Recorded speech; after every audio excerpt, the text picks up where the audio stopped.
우리는 지금 모든 가치가 유동적이고 어제의 진리가 오늘은 의심받는 경랑의 시대에 살고 있습니다. 우리의 삶은 예측할 수 없는 불안과 불확실성으로 가득 차 있으며 이 세상은 끊임없이 우리에게 무엇을 믿고 살아야 하는가라는 근본적인 질문을 던집니다. 교회 안에서도 예외는 아닙니다. 어떤 사람들은 하얀 은사에 흔들리고 어떤 이들은 세상적인 성공 논리의 마음을 빼앗기며 심지어 기독교의 가장 기본적인 교리마저 의심하고 혼란스러워하는 시대가 되었습니다. 이러한 영적 혼돈 속에서 사도 바울은 고린도 교회 성도들에게 편지하면서 그들이 처음 믿고 받았던 복음의 핵심으로 돌아가라고 강력하게 권면하고 있습니다. 고린도 교회는 지혜와 은혜가 풍성했지만 그 지혜가 오히려 교만을 낳았고 부활과 같은 가장 중요한 진리를 의심하는 지경에 이르렀습니다. 바울은 이러한 혼란을 종식시키기 위해 기독교 신앙의 가장 중요한 것이 무엇인지 그 흔들리지 않는 기초를 다시금 분명히 선포하고 있습니다. 오늘 우리가 함께 상고해 볼 말씀은 성경 전체의 핵심 중의 핵심이며 우리가 구원을 받고 이 험난한 세상을 이겨낼 수 있는 단 하나의 근거를 제시합니다. 이 말씀은 복음의 내용, 복음의 능력, 그리고 복음에 대한 우리의 자세를 명료하게 가르치고 있습니다. 우리가 무엇을 하든지 어떤 은사를 받든지 우리의 삶의 모든 경험이 이 복음의 기초 위에 서 있지 않다면 그것은 모래 위에 지은 집과 같은 것입니다. 그러므로 오늘 이 시간 우리는 이 말씀을 통해 세상의 모든 허망한 가치와 흔들리는 경험을 뒤로하고 그리스도 예수의 십자가와 부활이라는 복음의 학관 반석 위에 우리의 신앙과 삶을 견고하게 세우는 은혜를 받아야 할 것입니다. 참된 복음만이 우리의 삶을 붙잡는 유일하고 확실한 진리입니다. 이 진리가 저와 여러분의 삶을 새롭게 하고 이 시대를 이겨낼 힘이 되기를 간절히 축원하며 말씀을 살펴보겠습니다. 첫째, 복음은 우리의 삶을 붙잡는 학관 진리입니다. 본문 1, 2절에 형제들아 내가 너희에게 전한 복음을 너희에게 알게 하노니 이는 너희가 받은 것이요 또 그 가운데 선 것이라. 너희가 만일 내가 전한 그 말을 굳게 지키고 헛되이 믿지 아니하였으면 그로 말미암아 구원을 받으리라 라고 하였습니다. 우리가 복음을 논할 때 가장 먼저 기억해야 할 것은 복음은 단순히 좋은 소식을 넘어 우리의 존재와 구원 자체를 규정하는 학관 진리라는 점입니다. 사도 바울은 여기서 복음과 성도의 관계를 매우 구체적인 동사들로 묘사하고 있습니다. 그래서 복음에 대하여 내가 너희에게 전한 복음 또는 너희가 받은 것, 또 그 가운데 선 것, 그리고 구원받은 것과 굳게 지키는 것이라고 말씀하면서 이 말씀 속에 복음을 대하는 우리의 선택과 책임이 명확하게 담겨 있습니다. 당시 고린도 교회 성도들은 복음을 받았지만 그 복음의 진정성을 의심하며 흔들리고 있었습니다. 그들은 이미 복음 위에 섰지만 세상 철학과 신비주의적 열광에 밀려 그 자리를 지키지 못하고 있었습니다. 바울이 여기서 말하는 구원은 이례적인 사건을 넘어 우리의 복음을 굳게 지킬 때 비로소 완성되는 지속적인 과정임을 시사하고 있습니다. 그리고 여기서 굳게 지키고 라고 한 것은 단순히 기억하는 것을 넘어 외부의 압력과 내부의 유혹에도 굴하지 않고 꼭 붙잡아 소유하고 간철시키는 능동적인 신앙의 태도를 의미합니다. 만일 우리가 복음을 굳게 지키지 않는다면 우리 믿음은 헛되이 믿는 것이 될 것입니다. 이 헛되이라는 용어는 노력이 헛수고가 되거나 내용이 없는 상태를 가리키죠. 또 아무리 열심히 신앙생활을 했어도 그 기초가 복음의 진리에서 벗어났다면 영적인 열매가 없음을 경고하는 엄중한 신학적 의미를 담고 있다 할 것입니다.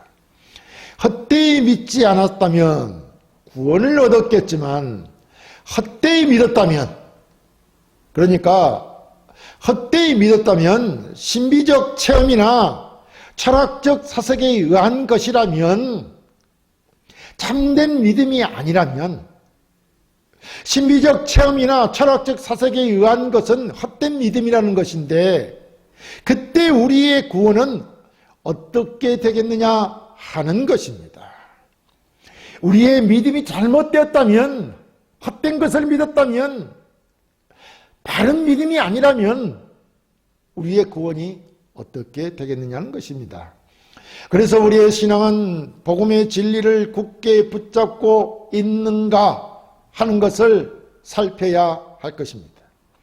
이 본문이 기록된 시대적 배경을 볼 때 고린도 교회는 육체의 부활을 부정하는 헬라 철학의 영향과 고상한 지식을 추구하는 영지주의의 초기 형태에 직면해 있었습니다.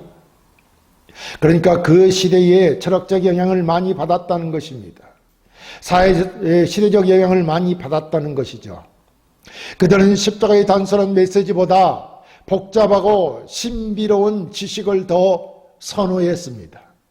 그러나 사도 바울은 이 모든 혼란 속에서 오직 자신이 전해준 복음, 즉 예수 그리스도의 십자가와 부활이라는 역사적 사실만이 구원의 능력이 됨을 선언하고 있습니다. 무엇이라고요?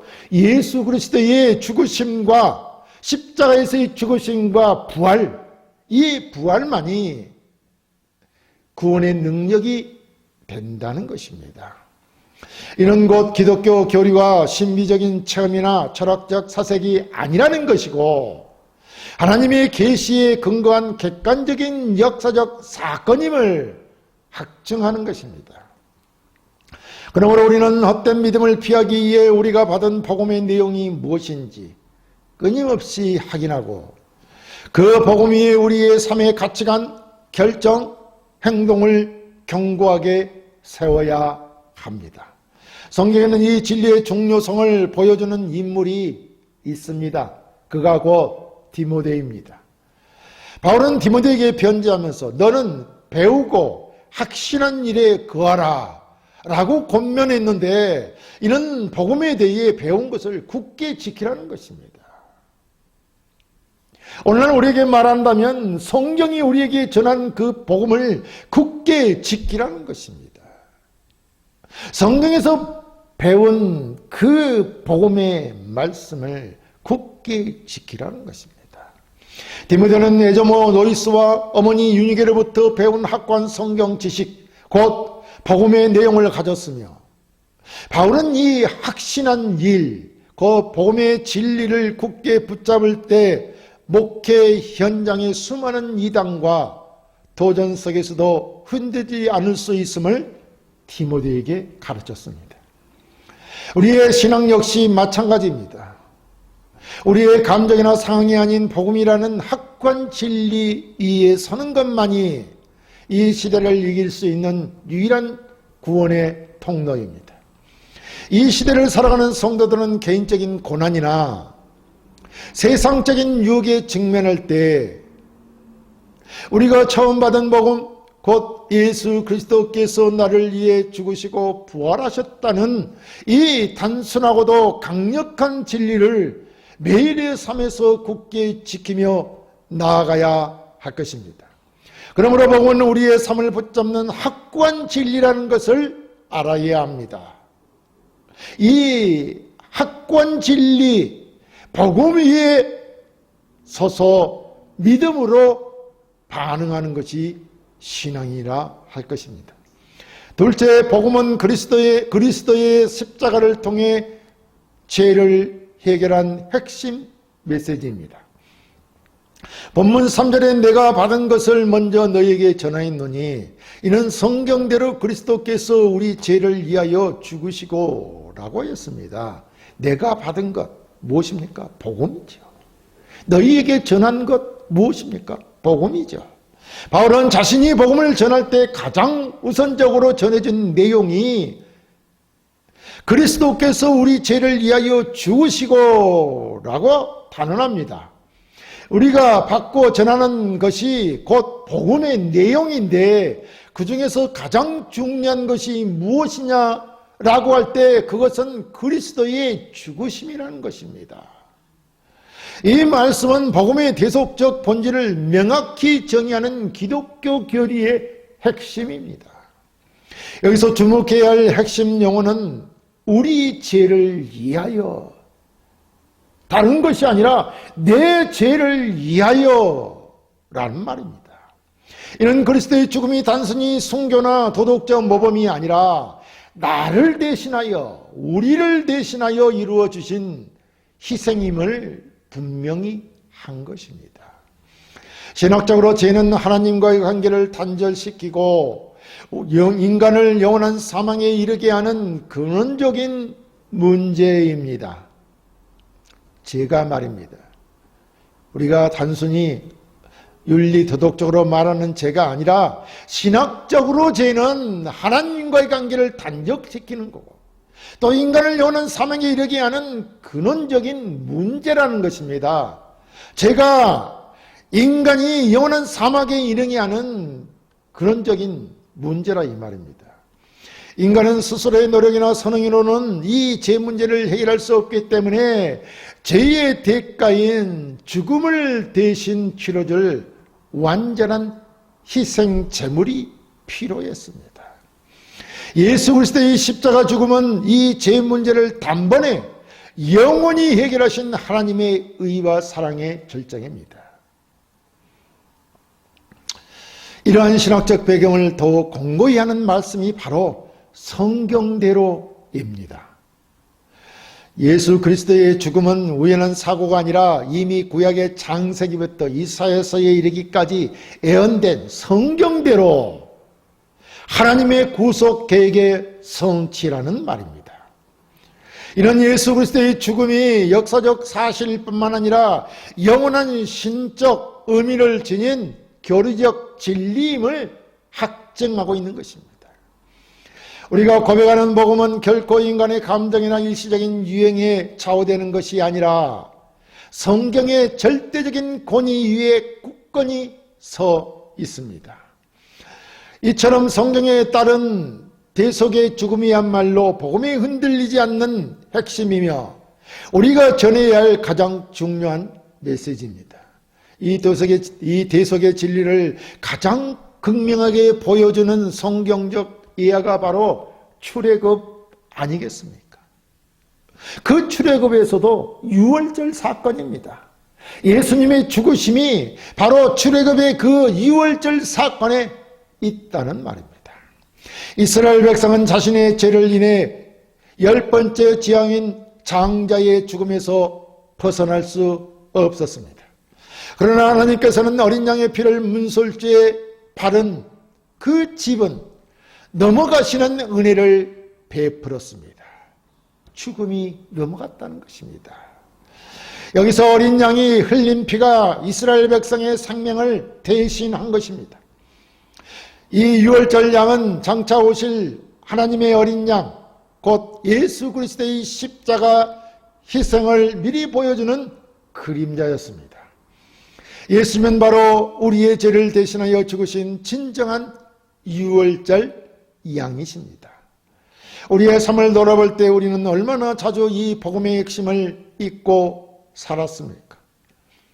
우리는 여전히 우리의 노력과 선행으로 하나님께 인정받으려 애쓰고 있지는 않습니까? 애절한 호소를 하고 있는 우리의 모습, 그것이 우리의 노력이나 선행이 되어서는 안 된다는 말입니다.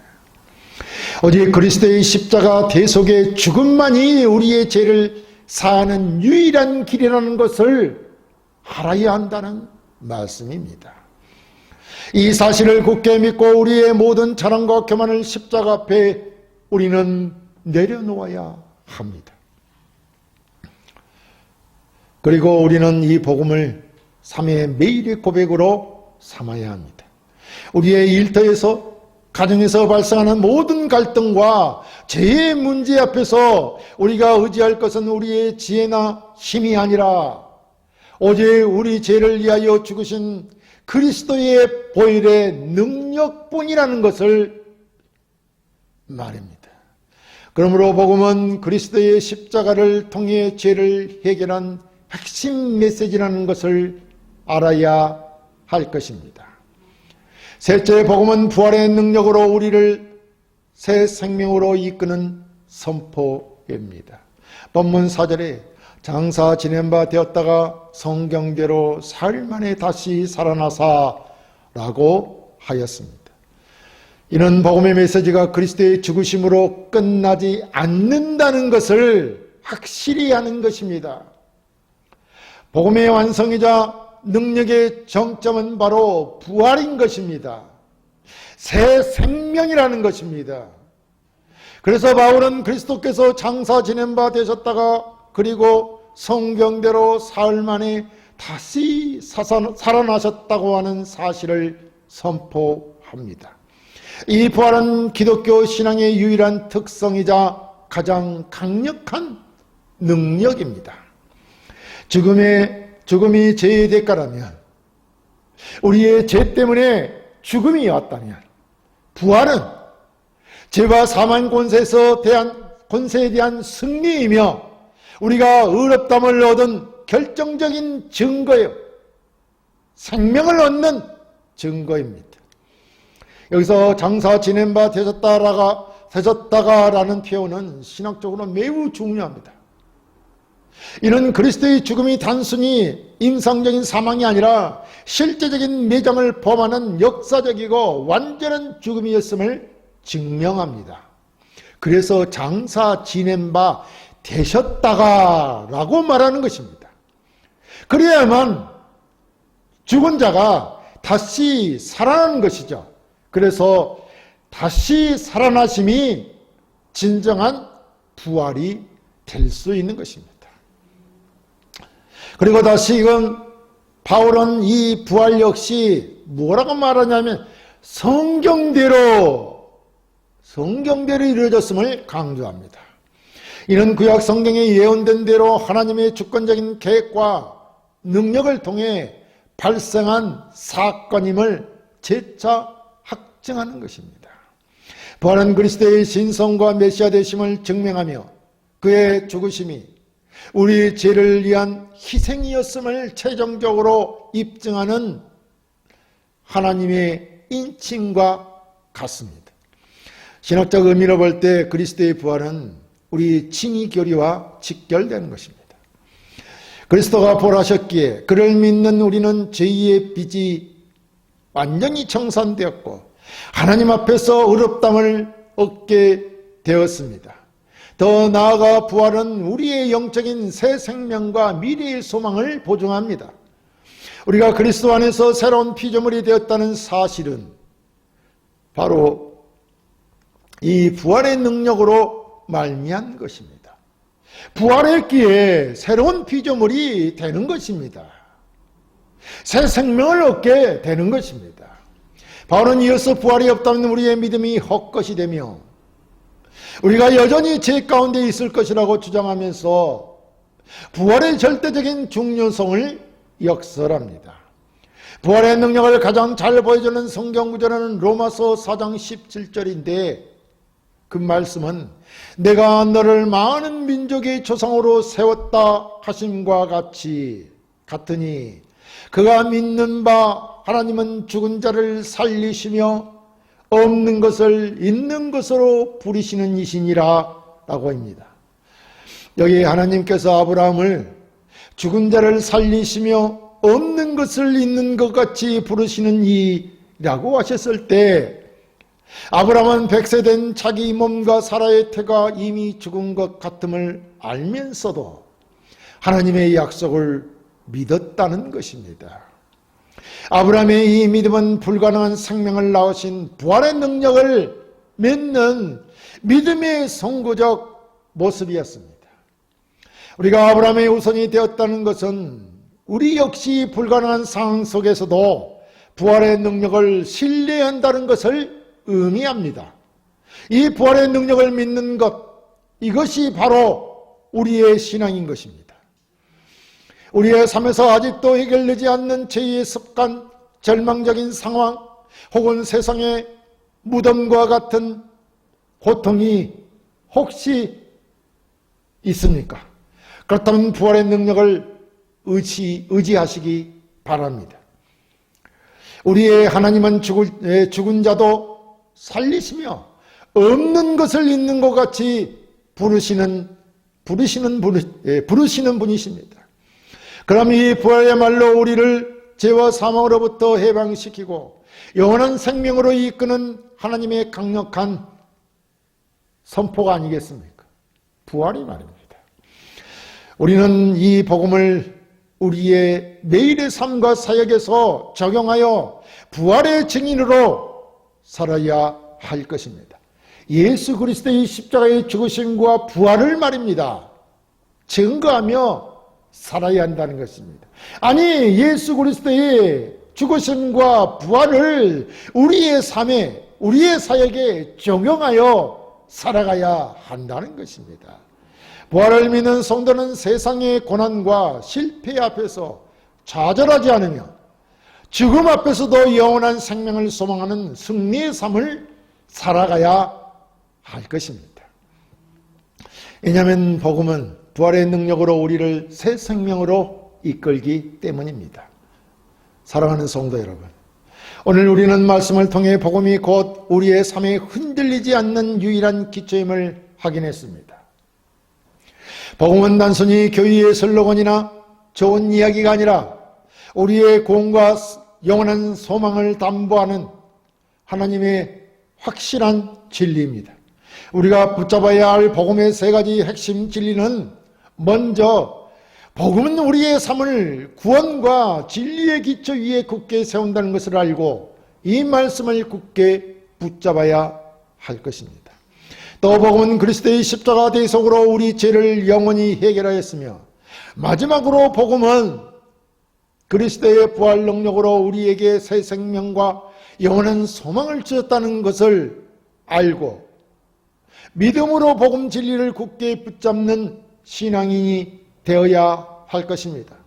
이제 우리는 우리의 모든 신앙생활, 우리의 모든 봉사, 우리의 모든 사역이 이 십자가와 부활의 복음이라는 반석 위에 굳게 서 있어야 할 것입니다.